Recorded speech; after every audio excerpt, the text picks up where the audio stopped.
ไทยธงตราสัญลักษณ์และประดับผ้าระบายสีเหลืองร่วมกับผ้าระบายสีขาวตามอาคารสถานที่ของหน่วยงานและบ้านเรือนพร้อมทั้งจัดกิจกรรมจิตอาสาบำเพ็ญสาธารณประโยชน์เพื่อสืบสานพระราชปณิธานและบำเพ็ญสาธารณกุศลถวายเป็นพระราชกุศลตลอดปี 2567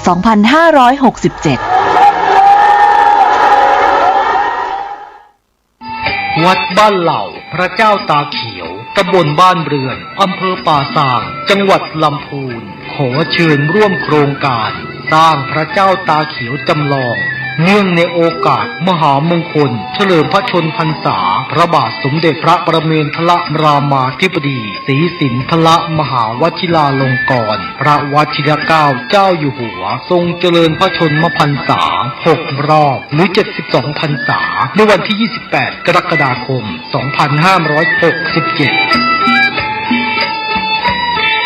ในการนี้ทางวัดบ้านเหล่าพระเจ้าตาเขียวนำโดยผู้ช่วยศาสตราจารย์ดร.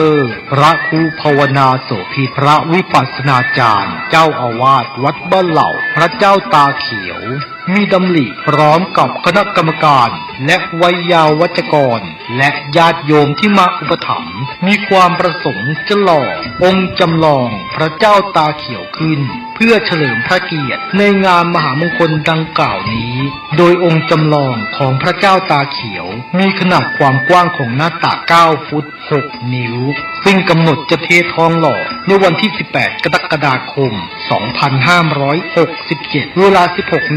16:19 นาทีเรียนเชิญผู้ที่มีจิตศรัทธาร่วมทำบุญติดต่อสอบถามได้ที่เบอร์โทรศัพท์ 0969525159 วัดบ้านเหล่าพระเจ้าตาเขียวตำบลบ้านเรือนอำเภอป่าซางจังหวัดลำพูนท่านกำลังติดตามรับฟังสถานีวิทยุกระจายเสียงพระพุทธศาสนาแห่งชาติและสังคมคลื่นเพื่อการศึกษาพระพุทธศาสนาและวัฒนธรรมระบบ FM 104.5 เมกะเฮิรตซ์รายการต่อไปเป็นรายการคดีโลกคดีธรรม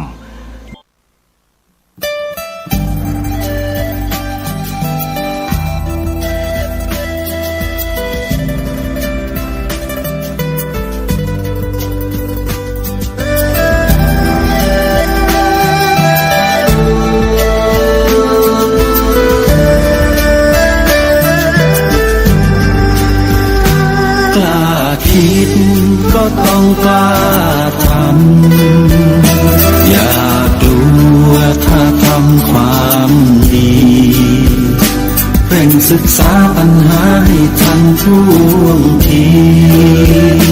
เมืองไทยจะพัฒนากว่านี้รายการดีคดีโลกคดีธรรมขอรำพันบรรยายความคิดเครื่องหมายแห่งสีทั้งสามงามถนัดขาวคือบริสุทธิ์สีสวัสดิ์หมายพระไตรรัตน์และธรรมะคุ้มจิตไทยแดงคือโลหิตเราใสซึ่งยอมสละได้เพื่อรักษาชาติศาสนาน้ำเงินคือสีโสภาอันจอมประชาถ้าโปรดเป็นของส่วนองค์จัดริ้วเข้าเป็นไตรรงค์จึงเป็นสีธงที่รักแห่งเราชาวไทยทหารอวตารนำไปยงยุทธวิชัยวิชิตก็ชูเกียรติสยามประเทศไทยที่เจริญมั่นคงมาได้จนถึงทุกวันนี้มิได้เกิดขึ้นจากความหวาดกลัวอย่างคลาดเขลาแต่บรรพบุรุษไทยของเราทุกยุคทุกสมัยล้วนแต่มีความกล้าหาญและชาญฉลาดปกป้องเอกราชสร้างชาติให้เกิดความมั่นคงโดยมีธงแห่งพระไตรรัตน์เป็นเครื่องนำชัย จึงเป็นที่มาที่ไปของรายการคดีโลกคดีธรรมถ้าคิดก็ต้องกล้าทำอย่ากลัวถ้าทำความดีเร่งศึกษาปัญหาให้ทันท่วงทีเมืองไทยจะพัฒนากว่านี้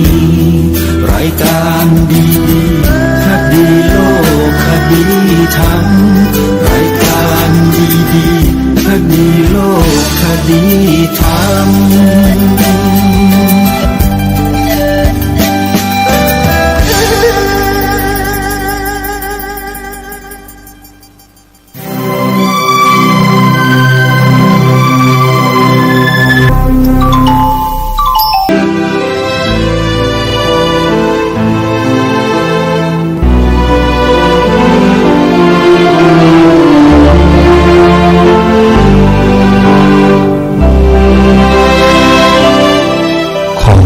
กราบถวายความนอบน้อมแด่พระรัตนตรัยถวายความเคารพพระมหาเถระพระเถรานุเถระทุกท่านขอความสุขความเจริญในธรรมจงบังเกิดมีแด่ท่านสาธุชนที่กำลังติดตามรับฟังรายการจากสถานีวิทยุแห่งนี้ทุกท่านขอนำท่านผู้ฟังเข้าสู่รายการคดีโลกคดีธรรม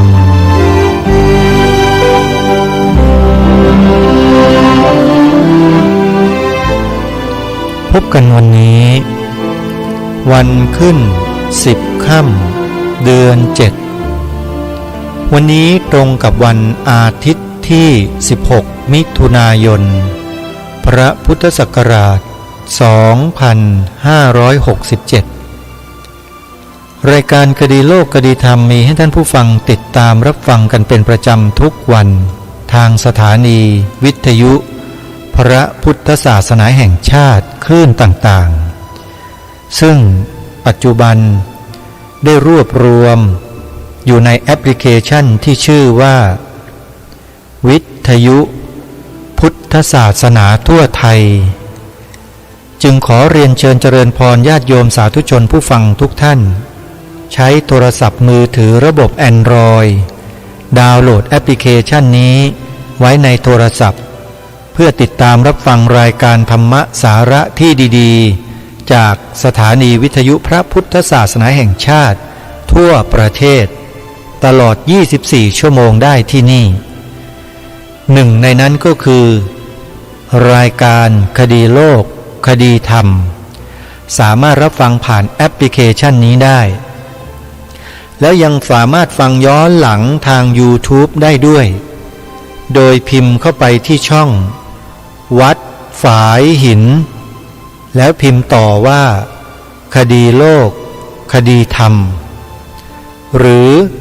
ช่องที่ชื่อว่าธรรมะเพื่อใจแล้วก็พิมพ์ต่อว่าคดีโลกคดีธรรมก็จะเห็นคลิปของทางรายการที่ครูบาอาจารย์ท่านเมตตาได้จัดทำขึ้นให้เผยแพร่ทาง YouTube จะดูตอนถ่ายทอดสดในช่วงเวลา 11 นาฬิกาที่ช่องของวัดฝายหินก็ได้ท่านผู้ฟังนะฮะสำหรับวันนี้ก็เช่นเคยนำเสนอบทพระราชนิพนธ์เทศนาเสือป่าวันนี้จะเสนอเป็นกันพิเศษลองมาฟังดูซิว่ากันพิเศษที่พระองค์ท่านได้ตรัสแสดงไว้นั้นมีเนื้อหาสาระอย่างไรไปติดตามรับฟังได้ณบัดนี้รายการคดีโลกคดีธรรมอยู่ในช่วงของการอัญเชิญบทพระราชนิพนธ์เทศนาเสือป่า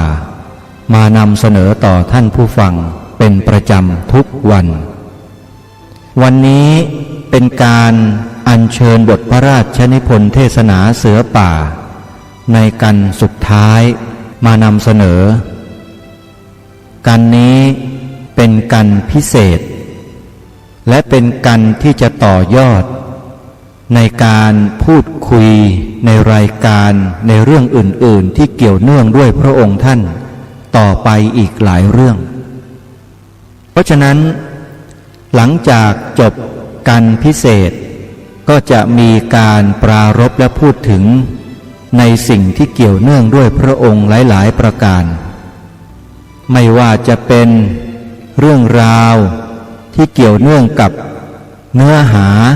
ในกันที่จะพูดต่อไปนี้ก็คือกันพิเศษนี้ด้วยเพราะพระองค์ทรงมีส่วนสำคัญอย่างมากในการเข้าร่วมกิจกรรมกับสัมพันธมิตรในสมัยสงครามโลกครั้งที่หนึ่งท่านสาธุชนผู้ฟังทุกท่านองค์พระมหากษัตริย์ไทยของเราพระองค์นี้ทรงเป็นผู้ทรงกระทำให้ประเทศไทยของเรานั้นมีศักดิ์มีสีมีเกียรติยศไม่แพ้ชาวยุโรปอเมริกาอันเนื่องด้วยความตัดสินพระราชฤทัยของพระองค์ท่านนั่นเองในการที่จะทรงนำพาประเทศไทยของเราเข้าสู่สงครามโลกครั้งที่หนึ่งร่วมกับสัมพันธมิตรแล้วก็นำไปสู่การชนะสงครามโลกการเป็นผู้ชนะสงครามโลกนั้นแสดงให้เห็นถึงเกียรติและศักดิ์ศรีที่ยิ่งใหญ่ระดับโลกของประเทศไทยของเราและนั่นแหละตั้งแต่นั้นเป็นต้นมาชื่อประเทศไทยก็เป็นที่รู้จักของผู้คนทั่วทั้งโลกเพราะพระองค์ท่านคือองค์พระบาทสมเด็จพระมงกุฎเกล้าเจ้าอยู่หัวรัชกาลที่ 6เมื่อประเทศไทยเป็นที่รู้จักของชาวโลกถึงเพียงนี้แล้วสิ่งที่พระองค์ทรงย้ำนักย้ำหนากับพวกเราคนไทยมาโดยตลอดก็คือว่า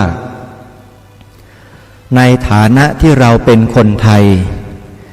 ในฐานะที่ประเทศไทยเรานั้นเป็นประเทศที่นับถือพระพุทธศาสนาเราต้องประพฤติตนปฏิบัติตนให้เป็นที่ไว้วางใจแก่ชาวโลกให้สมกับเกียรติและศักดิ์ศรีของความเป็นไทยของเราการที่จะทำให้เกียรติและศักดิ์ศรีของความเป็นไทยของเราดำรงมั่นคงอยู่ได้ตลอดชั่วกาลปวสานนั้นพระองค์ทรงย้ำแล้วย้ำอีกว่าไม่มีทางใดเลยจะดีไปเท่ากับคนไทยเรานั้นรักษาศีล 5ถ้าใครได้ฟังบทพระราชนิพนธ์เทศนาเสือป่ามาจนถึงทุกวันนี้จะทราบดีในข้อดังกล่าวเพราะตลอดเนื้อหาของบทพระราชนิพนธ์เทศนาเสือป่าที่ผ่านมานั้นพระองค์ทรงย้ำเรื่องศีลเป็นสำคัญที่สุดมิได้ทรงย้ำไปถึงเรื่องยศถาบรรดาศักดิ์ความมีความเป็นอะไรต่างๆที่เป็นไปในทางโลกเลยมิได้ทรงย้ำสิ่งเหล่านั้นเลยและทรงย้ำอีกด้วยซ้ำว่าสิ่งนั้นไม่สำคัญเท่ากับศีลศีลสำคัญกว่าไม่ว่าจะเป็นไพร่หรือว่าผู้ดีก็แล้วแต่ถ้าทำชั่วเหมือนกันหมดถ้าทำดีก็ดีเหมือนกันหมดความดีความชั่วไม่มีการแบ่งชั้นวรรณะลูกเจ้าพระยาจะสูงส่งแค่ไหนก็ไม่ต่างกันจากพวกไพร่ถ้าประพฤติผิดศีลผิดธรรมนี่พระองค์ตรัสยืนยันไว้แบบนี้เพราะฉะนั้นพวกเราซึ่งเป็นผู้อยู่ในศีลอยู่ในธรรมจงภาคภูมิใจในศักดิ์ศรีและเกียรติยศที่พระองค์ได้พระราชทานให้แก่พวกเรากันเถิดอย่ากระทำตัวเองให้ลดต่ำลงไปเท่ากับสัตว์เดรัจฉานเลยนี่คือสิ่งที่ทางรายการขอย้ำอย่างหนักเลยว่าถ้าเราดำเนินรอยตาม เบื้องพระยุคลบาทของพระองค์ท่านโดยการอัญเชิญบทพระราชนิพนธ์เทศนาเสือป่านี้มาทำการศึกษาและประพฤติปฏิบัติตามพระองค์ท่านประเทศไทยเราจะเป็นประเทศที่ดีที่สุดในโลกสงบสุขร่มเย็นที่สุดในโลกเพราะประเทศไทยเรามีศีลมีธรรมคนที่ประพฤติผิดศีลผิดธรรมทุจริตทั้งทางกายวาจาใจอยู่ทุกวันนี้นอกจากจะไม่ทำให้ประเทศไทยเรานั้นมีเกียรติและศักดิ์ศรีแล้วยังทำลายเกียรติและศักดิ์ศรีของประเทศไทยของเราอีกด้วยแล้วก็ไม่ใช่แค่นั้นพระองค์ท่านตรัสชัดเลยว่าเป็นคนฆ่าประเทศไทยของตัวเองคนที่ประพฤติผิดศีลทั้งหลายเนี่ยถ้าหากเป็นพวกไพร่พวกคนยากคนจนมันก็ทำผิดแค่ระดับเล็กๆซึ่งไม่มีผลเท่าไหร่กับเกียรติและศักดิ์ศรีของชาติบ้านเมืองแต่ถ้าหากว่าคนใหญ่คนโตผู้ดิบผู้ดีพวกเดินลอยชายเข้าวังได้เนี่ยทำความผิดศีลผิดธรรมกันเนืองนิดนั่นแหละจะทำให้เกียรติและศักดิ์ศรีของประเทศไทยของเรานั้นมันจมลงและจมลงอย่างกว้างขวางและจมลงอย่างง่ายดายเพราะอะไรเพราะคนเหล่านั้นมีอำนาจมีชื่อเสียงเป็นที่รู้จักของผู้คนมีตำแหน่งหน้าที่ถ้าประพฤติผิดศีลผิดธรรมเสียแล้วเกียรติและศักดิ์ศรีจะถูกทำลายได้ไวมากและเร็วมากพระองค์ทรงห่วงในเรื่องนี้อย่างยิ่งซึ่งจึงทรงย้ำเตือนในบทพระราชนิพนธ์กันที่ผ่านมาก็คือกันที่17ทรงตรัสย้ำความจริงข้อหนึ่งที่สำคัญมากๆที่เราคนไทยทั้งหลายจะต้องน้อมรับในสิ่งนี้ใส่เกล้าใส่กระหม่อมเอาไว้ตลอดชีวิตเพื่อให้เกิดความมั่นคงในใจยิ่งขึ้นความตอนท้ายของบทแทรกที่ผ่านมาพระองค์ท่านตรัสไว้อย่างนี้ว่าข้าพเจ้าพูดถึงเรื่องเช่นนี้ในวันชุมนุมกันไหว้พระบางท่านจะนึกเห็นเสียว่าข้าพเจ้าพูดผิดในทางพระพุทธศาสนาแต่ข้าพเจ้าขอแก้ตัวว่า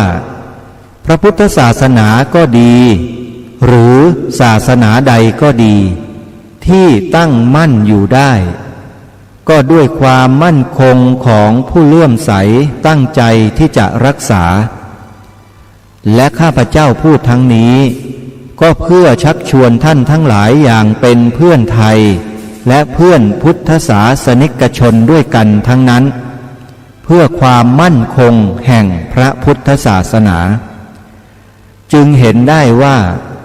ในการที่พูดเช่นนี้ต่อหน้าพระชัยที่เป็นเครื่องหมายของพระพุทธศาสนาไม่เป็นของผิดแต่ตรงกันข้ามข้าพเจ้ารู้สึกว่าได้ทำหน้าที่สมควรแก่ผู้อุปถัมภ์พระพุทธศาสนาเราตั้งใจจะรักษาศาสนาของเราด้วยชีวิตข้าพเจ้าและท่านทั้งหลายตั้งใจอยู่ในข้อนี้และถ้าท่านตั้งใจจะช่วยข้าพเจ้าในกิจอันใหญ่นี้แล้วก็จะเป็นที่พอใจข้าพเจ้าเป็นอันมากท่านสาธุชนฟังพระองค์ท่านตรงนี้แล้วรู้สึกละอายแก่ใจตัวเราหรือไม่ที่เราเนี่ยเพียงแค่จดจ้องจับปล่อยวางไม่มีความมั่นคงในพระศาสนาเหมือนดั่งพระองค์ท่านรู้สึกตะขิดตะขวงใจกันบ้างไหมว่าพวกเราเนี่ยนับถือพระพุทธศาสนากันแบบไหนแล้วหัวจิตหัวใจของเราทำไมจึงมีความรักความหวงแหนต่อพระศาสนาน้อยกว่าพระองค์ท่านเล่า จริงๆแล้วพวกเราในฐานะที่เป็นประสบนิกรของพระองค์ท่านเนี่ยจะต้องหนักแน่นยิ่งกว่าพระองค์สิถึงจะถูกใช่หรือไม่พวกเราต้องสละชีวิตได้จะให้พระองค์ท่านทรงสละชีวิตเพื่อรักษาพระศาสนาเพียงพระองค์เดียวได้อย่างไรนี่คือเรื่องที่สำคัญเป็นแนวคิดที่สำคัญมากพระองค์ท่านทรงตรัสย้ำชัดเลยว่าเราตั้งใจจะรักษาศาสนาของเราด้วยชีวิตแล้วเดี๋ยวครั้งต่อไปจะมาพูดให้ท่านฟังว่าพระองค์ท่านทรงตั้งใจรักษาพระศาสนาของเราด้วยชีวิตนั้นพระองค์ท่านทรงรักษาอย่างไรเดี๋ยวจะนำมาเฉลยให้ท่านทั้งหลายได้เห็นกันชัดๆแล้วก็จะนำเสนอด้วยว่ามีใครที่จะทำลายศาสนาในชาติบ้านเมืองของเราบ้างใครผู้นั้นคือใครแล้วทำกันลงไปได้อย่างไรนี่แหละมันเป็นสิ่งที่สำคัญมากๆสำหรับประเทศไทยของเราอย่าไปหลงละเมอเพ้อพกอยู่กับเทคโนโลยีสมัยใหม่อย่าไปหลงละเมอเพ้อพกอยู่กับยศถาบรรดาศักดิ์ตำแหน่งหน้าที่การงานเงินเดือนอะไรต่างๆทั้งหลายทั้งปวงกันอยู่เลยมันเป็นของที่ไม่จีรังยั่งยืนเป็นของที่รังแต่จะทำให้ศีลเราวิบัติทั้งนั้นเพราะอะไรเพราะมันคือตัวปัจจัยที่ไปกระตุ้นให้กิเลสตัณหามานะทิฏฐิมันพอกพูนเพิ่มพูนและมีกำลังกล้ามากยิ่งขึ้นและสิ่งเหล่านี้แหละมันจะกลายไปเป็นตัวทำลายศีลทำลายธรรมในชีวิตของความเป็นมนุษย์ของเราถ้าหากว่าคนใดบริโภคเสพคุ้นอยู่กับมันบ่อยๆมีความปรารถนามันแรงๆเนี่ยบางทีพฤติกรรมของความเป็นมนุษย์ก็อาจจะขาดสูญไปเหลือแต่ความเป็นสัตว์เดรัจฉานไปเลยก็ได้พระองค์ท่านทรงตรัสยืนยันชัดเลยคนเราที่ไม่มีศีลไม่มีธรรมเนี่ยก็มักจะทำตนให้ต่ำกว่าสัตว์เดรัจฉานไปเรื่อยแล้วบางครั้งเนี่ยถึงขนาดว่าเลวกว่าสัตว์เดรัจฉานก็มีพระองค์ทรงย้ำอย่างนั้นจริงๆในบทพระราชนิพนธ์นี้เพราะฉะนั้นท่านสาธุชนการต่อไปที่จะอัญเชิญมานำเสนอต่อท่านทั้งหลายนี้ช่วยกันตั้งใจฟังให้ดีเพราะมีเรื่องในยุคปัจจุบันที่เกี่ยวเนื่องกับกันนี้ด้วยกันนี้เป็นกันพิเศษทรงแสดงณวันอาทิตย์ที่9สิงหาคมพระพุทธศักราช2457ความมีดังต่อไปนี้วันนี้ข้าพเจ้าขอกล่าวแสดงเป็นพิเศษนอกจากเทศนาเสือป่าธรรมดาเพราะเหตุว่าในเวลานี้ได้เกิดเหตุอัศจรรย์แปลกประหลาดขึ้นซึ่งแท้จริงถึงแม้จะไม่ได้มีในแถบบ้านเราเองก็นับว่าเป็นเหตุสำคัญในโลกนี้ได้อย่างหนึ่งกล่าวคือการสงครามที่ได้เกิดขึ้นเป็นการใหญ่ในยุโรปส่วนการสงครามนี้จะเกิดขึ้นด้วยเหตุใดและเพื่อปรารถนาอย่างใดนั้นไม่ใช่หน้าที่ของข้าพเจ้าผู้ที่จะแสดงในที่นี้และไม่เป็นการอันสมควรซึ่งจะกล่าวยืดยาวเพราะเป็นเวลาที่เราทั้งหลายมาประชุมกันไหว้พระแต่สิ่งซึ่งเป็นไปในโลกและซึ่งย่อมกระทบกระเทือนอยู่ในดวงจิตของเราทั้งหลายเช่นนี้ถ้าจะไม่กล่าวถึงเสียเลยท่านทั้งหลายที่เป็นนักรบเป็นทหารและเสือป่าโดยมากที่มาฟังข้าพเจ้าจะสำคัญไปว่าข้าพเจ้าไม่เอาใจใส่ในเรื่องเหล่านี้แท้จริงโดยหน้าที่ของเราทั้งหลายซึ่งมิได้มีเสียโดยตรงกับเขา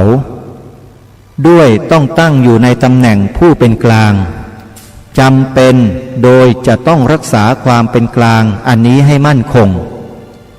ส่วนรัฐบาลที่ตั้งตนเป็นกลางแล้วอย่างใด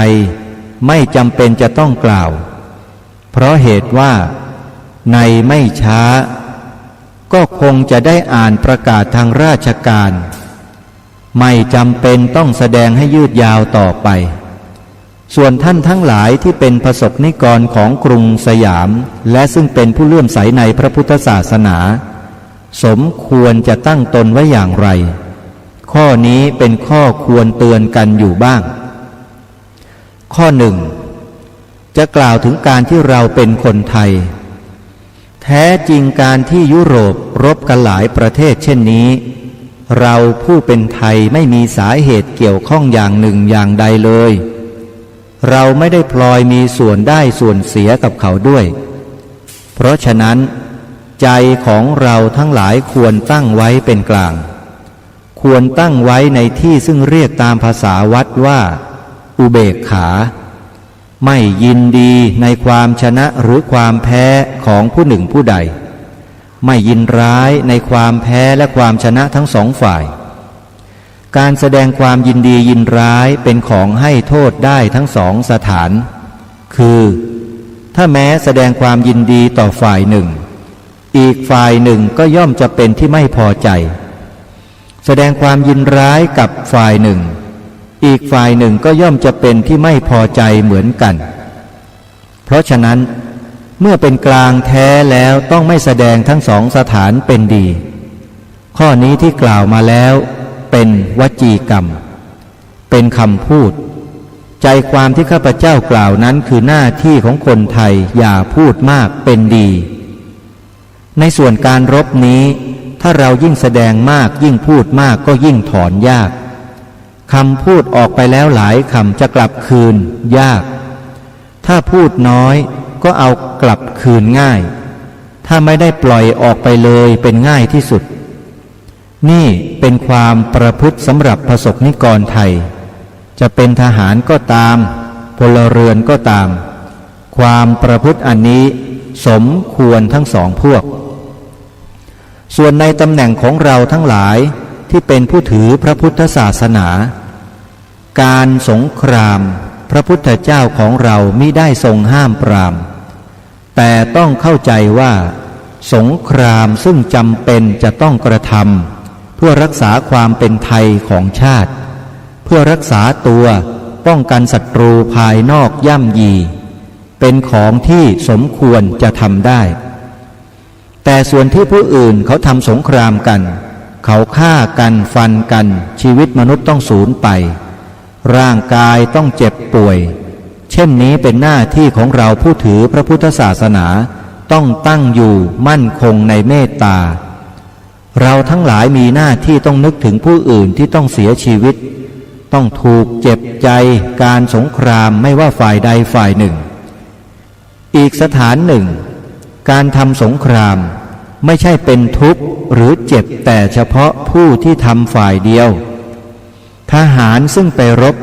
ย่อมมีครอบครัวมีลูกมีเมียมีพี่น้องมีบิดามารดาญาติอันเสน่หารักใคร่ของเราทั้งหลาย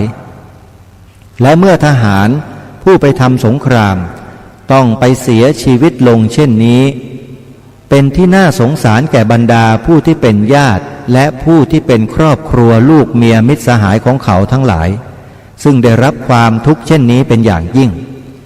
หน้าที่ของเราทั้งหลายซึ่งถึงแม้ไม่ได้เกี่ยวข้องก็จริงแต่ถือพระพุทธศาสนาแล้วควรที่จะแผ่เมตตาจิตต่อบรรดาหญิงและเด็กซึ่งจะต้องไร้สามีไร้พ่อไร้ญาติเราควรสงสารคนแก่ซึ่งจะต้องไร้ลูกไร้หลานในครั้งนี้เมื่อคิดเช่นนี้แล้วจะเป็นเครื่องตัดทางที่จะรู้สึกยินดีด้วยกับผู้อื่นนักจะตัดความที่พูดง่ายๆว่าขอให้ผู้นั้นชนะผู้นี้แพ้คิดเช่นนี้ไว้แล้วใจตั้งอยู่ในเมตตาจึงจะเป็นการสมควรแก่ผู้ที่นับถือพระพุทธเจ้าผู้ทรงพระเมตตากรุณาแก่สัตว์ทั้งหลายหาผู้ใดเสมอเหมือนมิได้อีกประการหนึ่งเราควรจะนึกว่าเราทั้งหลายซึ่งมีหน้าที่เป็นนักรบ ทหารเป็นเบื้องต้นเสือป่าเป็นชั้นที่สองเราทั้งหลายจะรู้สึกหรือว่าวันใดจะมาถึงวันของเราเองบ้างวันใดจะมาถึงซึ่งความที่เราจะได้รับความลำบากซึ่งบิดามารดาญาติพี่น้องจะได้รับความทุกข์เช่นนี้เมื่อเรามาเห็นความลำบากแล้วเช่นนี้เราก็จะเห็นใจเขาซึ่งตกทุกข์ได้ยากอยู่ในการบัดนี้แต่ยังมีอีกข้อหนึ่งซึ่งเราทั้งหลายจะเป็นทหารก็ตามพลเรือนก็ตามควรสังเกตและดูเอาเยี่ยงอย่างในการสงครามครั้งนี้ไม่ใช่ในการรบกันที่ข้าพเจ้าจะขอให้ท่านเอาเยี่ยงอย่างแต่มีข้อควรดูอย่างอีกประการหนึ่งเป็นต้นว่าในเมืองอังกฤษเมื่อก่อนหน้าจะเกิดสงครามอังกฤษมีความเห็นแตกต่างกันแยกกันเป็นสองก๊กเถียงกันด้วยเรื่องการปกครองประเทศไอร์แลนด์ต่างคนต่างสะสมศัตราวุธที่จะต่อสู้กันในหมู่กันเองเกือบอยู่แล้วที่จะเกิดสงครามกลางเมืองอังกฤษแต่ครั้นเมื่อมีเหตุสงครามภายนอกขึ้นแล้วเป็นอย่างไรในข้อนี้คนคาดผิดทั้งนั้นใครๆก็ว่าอังกฤษคงจะไม่ทำสงครามกับใครเพราะแก่งแย่งกันเองแท้จริงเมื่อถึงเวลาจำเป็นเข้าแล้วบรรดาคนอังกฤษที่เขาแก่งแย่งไม่ชอบกันอยู่วิวาทกันอยู่นั้นรวมกันพร้อมกันสู้ข้าศึกภายนอกทั้งหมดฝรั่งเศสเมื่อเวลาก่อนสงครามเป็นอย่างไรอัครมหาเสนาบดี3 วัน 7 วันเปลี่ยนทีวิวาทเถียงกันไม่หยุดครั้นประกาศสงครามแล้วเป็นอย่างไรการทุ่มเถียงกันระงับลงทันทีชวนกันหันหน้าออกสู้เยอรมันฝ่ายรัสเซียก็กำลังมีผู้ยุแย่คนทำงานต่างๆให้ก่อเหตุจลาจลเพื่อจะเรียกค่าจ้างขึ้นครั้นเมื่อเกิดการรบเข้าแล้วประกาศระดมทหารทั้งผู้ที่ให้เงินค่าจ้างทั้งผู้ที่รับจ้างรวมกันเป็นอันหนึ่งอันเดียวมาเข้าในกองทัพรัสเซียตั้งหน้ารบศัตรูภายนอกด้วยกันหมดเยอรมันเมื่อก่อสงครามมีพวกโซเชียลิสต์เที่ยววุ่นประกาศทักท้วงรัฐบาลว่าประพฤติตนกดขี่ข่มเหงต่างๆจนถึงได้ประกาศดังๆว่าถึงแม้จะมีข้าศึกมาย่ำยีประเทศเยอรมนีพวกโซเชียลิสต์จะไม่จับปืนขึ้นเป็นอันขาดปล่อยให้ศัตรูเข้าล้างบรรดาผู้ปกครองที่กดขี่ข่มเหงให้หมดดีกว่า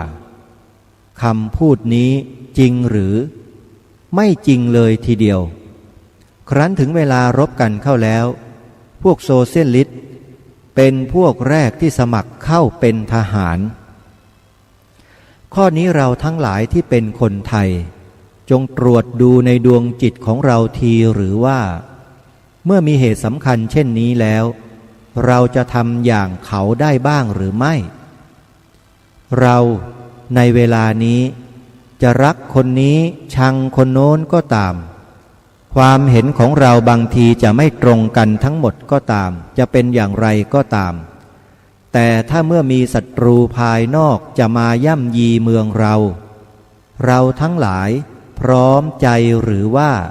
จะทิ้งความวิวาทในหมู่เรากันเองเพื่อหันหน้าสู้ศัตรูภายนอกทหารและเสือป่าทั้งหลายข้อนี้ขอให้ท่านตรองดูในใจแล้วจำไว้นึกดูให้ดีถ้าใจท่านพร้อมแล้วที่จะลืมความคิดแก่งแย่งความริษยาอาธรรมในส่วนตัวเพื่อประโยชน์ของชาติขอท่านผู้ที่นึกอยู่เช่นนี้แล้วจงได้รับความขอบใจของข้าพเจ้าส่วนท่านผู้ที่ยังมีกิเลสตัดข้อนี้ไม่ได้ข้าพเจ้าก็ไม่ติเตียนเพราะธรรมดาโลกแต่ข้าพเจ้าขอแก่ท่านทั้งหลายซึ่งประชุมอยู่ในที่นี้พร้อมกันต่อหน้าพระชัยอันเป็นเครื่องหมายของพระพุทธศาสนาของเราว่าเราทั้งหลายที่ใจยังไม่แน่ ตั้งแต่วันนี้จะได้พร้อมกันตั้งใจว่าในส่วนตัวเราเองจะริษยากันก็ตามจะเป็นอย่างไรก็ตามจะทำการเช่นนี้ต่อเมื่อเวลาว่างไม่มีภัยเมื่อมีเหตุสำคัญจำเป็นที่เราจะต้องต่อสู้ชาติอื่นแม้การส่วนตัวของเราอย่างไรจะทำให้เสียประโยชน์แก่ชาติเราแล้วสิ่งนั้นเราจะทิ้งเสียเราจะรวมกันไม่ว่าในเวลานี้ชอบกันหรือชังกันเราจะถือว่าเราเป็นไทยด้วยกันหมดเราจะต้องรักษาความเป็นไทยของเราให้ยั่งยืนเราจะต้องรักษาพระพุทธศาสนาให้ถาวรวัฒนาการอย่างที่เป็นมาแล้วหลายชั่วโคตรของเราทั้งหลายเราจะต้องจำใส่ใจไว้ตามมนต์ของเราที่สวดทุกวันถึงแม้จะมีอริวิเศษภาละเดชะเทียมมานขอไทยผจญพิชิตตาพลานอริแมนมุนินทรท่านผู้ฟังทุกท่านบทพระราชนิพนธ์เทศนาเสือป่ากันพิเศษกันสุดท้ายได้จบสิ้นลงอย่างสมบูรณ์บริบูรณ์แล้วฟังในสิ่งที่พระองค์ได้ตรัสสอนแล้วเราคนไทยมีความรู้สึกอย่างไรเราต้องหมั่นถามใจตัวของเราเองอยู่เสมอว่าเรามีองค์บูรพมหากษัตริยาธิราชเจ้าที่ทรงทุ่มเทและทรงเสียสละพระชนชีพของพระองค์เพื่อปกปักรักษาพระศาสนาของชาติไทยของเราคือพระบวรพุทธศาสนาไว้ถึงเพียงนี้แล้วเราที่เป็นประสบนิกรชาวไทยของพระองค์ท่านได้อาศัยอย่างอยู่เย็นเป็นสุขภายใต้พระบรมโพธิสมภารของสถาบันพระมหากษัตริย์มาโดยตลอดเราคิดอย่างไรมีใจมั่นคงต่อพระรัตนตรัยหรือไม่บทพระราชนิพนธ์เทศนาเสือป่ากันแรกพระองค์ตรัสเรื่องของไตรสรณาคมหรือพระรัตนตรัยเอาไว้จำกันได้หรือไม่การนับถือพระพุทธศาสนาได้สมบูรณ์บริบูรณ์เหมือนอย่างในสมัยโบราณนั้นเขาเพียงแค่กล่าวไตรสรณาคมก็สำเร็จแล้วพุทธังสรณังคัจฉามิธัมมังสรณังคัจฉามิสังฆังสรณังคัจฉามิทุติยัมปิพุทธังสรณังคัจฉามิ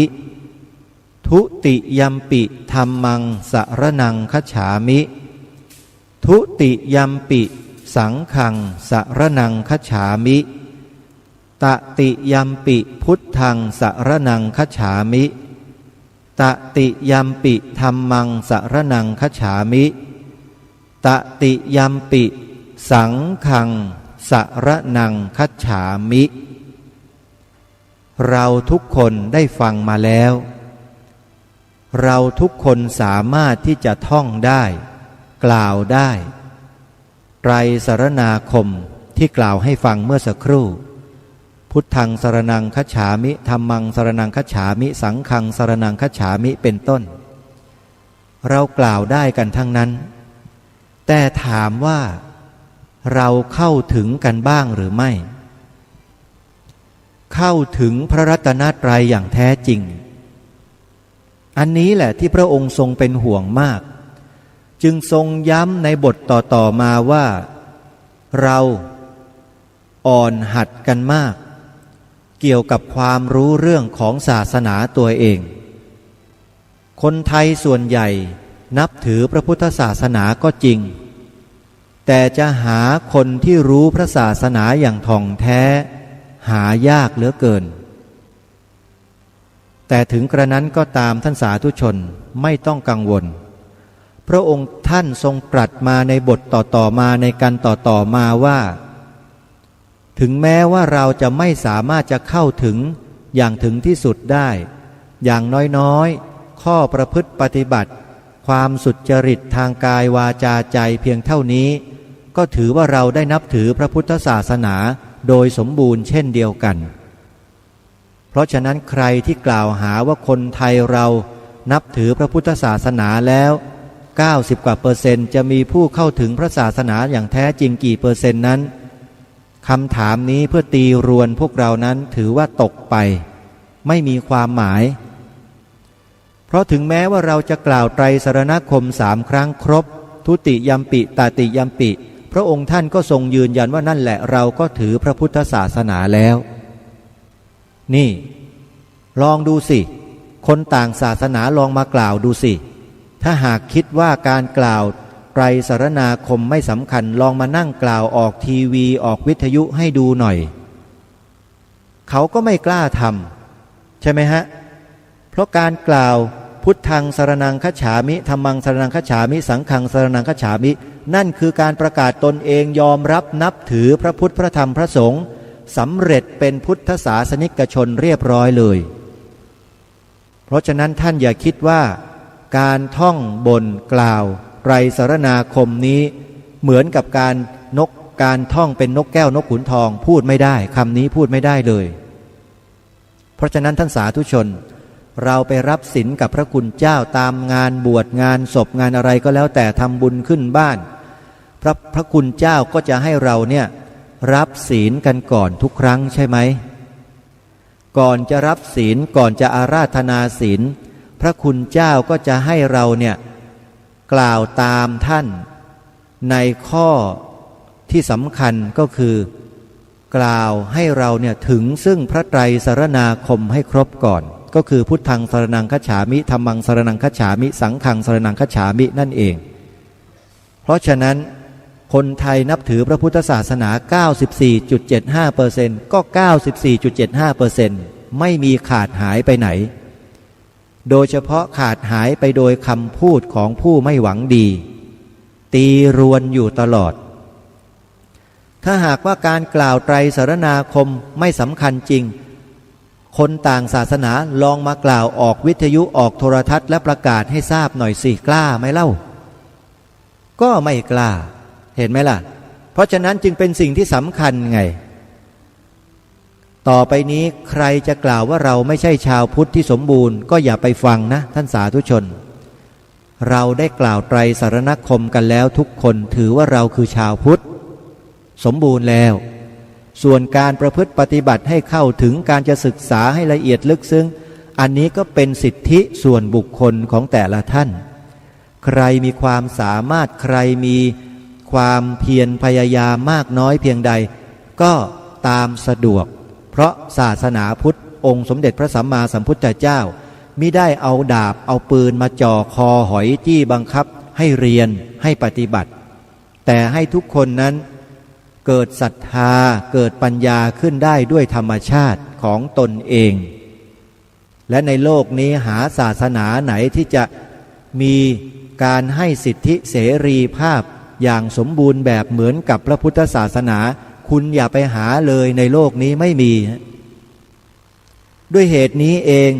โลกเขาจึงยกย่องพระพุทธศาสนาให้เป็นวันสำคัญสากลของโลกไปแล้วโดยสมัชชาใหญ่แห่งองค์การสหประชาชาติท่านเห็นหรือยังนี่แหละคือศาสนาพุทธซึ่งต่อไปจะเป็นศาสนาที่สำคัญที่สุดของโลกและเป็นศาสนาที่โลกให้ความสำคัญมากยิ่งขึ้นโดยลำดับส่วนศาสนาอื่นๆใดๆก็แล้วแต่เขาก็อยู่ตามปกติของเขานั่นแหละแต่จะมีผู้มีปัญญาทั้งหลายเนี่ยจะหันมานับถือพระพุทธศาสนากันเพิ่มมากขึ้นดูตัวอย่างประธานาธิบดีของแต่ละประเทศนักแสดงระดับฮอลลีวูดนักกีฬาระดับโลกใครต่อใครที่เป็นบุคคลสำคัญมากมายหลายวงการ เริ่มหันเข้ามานับถือพระพุทธศาสนากันเพิ่มมากขึ้นเพิ่มมากขึ้นนี่แหละคือผู้มีปัญญาเคยสั่งสมปัญญาสัมมาทิฏฐิมาแต่อดีตชาตินานมาแล้วเมื่อเขามาพบมาเจอหลักคำสอนที่มีเหตุมีผลตัวปัญญาที่เขาสั่งสมมาแต่อดีตชาติก็ผลุดขึ้นมาพิจารณาธรรมในข้อนั้นเกิดเก็ตไอเดียขึ้นมาทันทีศรัทธาเกิดตัดของเก่าทิ้งพอกพูนของใหม่ของดีที่เรียกว่าพระพุทธศาสนาให้เพิ่มขึ้นดาราฮอลลีวูดก็ดีนักกีฬาระดับโลกก็ดีนักร้องระดับโลกต่างๆมากมายเริ่มหันมานับถือพระพุทธศาสนากันเพิ่มมากขึ้นแล้วเราในฐานะที่เป็นต้นสายแห่งพระพุทธศาสนาที่สำคัญประเทศหนึ่งของโลกเหมือนอย่างที่พระองค์ท่านตรัสไว้จริงๆทุกประการประเทศไทยเรานี่เป็นประเทศเดียวแล้วที่ถือจริงรู้จริงในพระพุทธศาสนาเนี่ยและเป็นด่านสุดท้ายแล้วเราต้องช่วยกันรักษาเอาไว้ให้ลูกหลานเรารักษาสืบไปชั่วกาลปวสานนะนี่แหละท่านสาธุชนแล้วเดี๋ยววันต่อไปจะมาพูดคุยถึงบทพระราชนิพนธ์เทศนาเสือป่าในข้อความที่สำคัญกันต่อไปนะฮะวันนี้เวลาของรายการหมดลงแล้วต้องขอสมมุติยุติไว้แต่เพียงเท่านี้ขอความสุขสวัสดีจงมีแด่ท่านผู้ฟังทุกท่านทุกคนเทินขอเจริญพร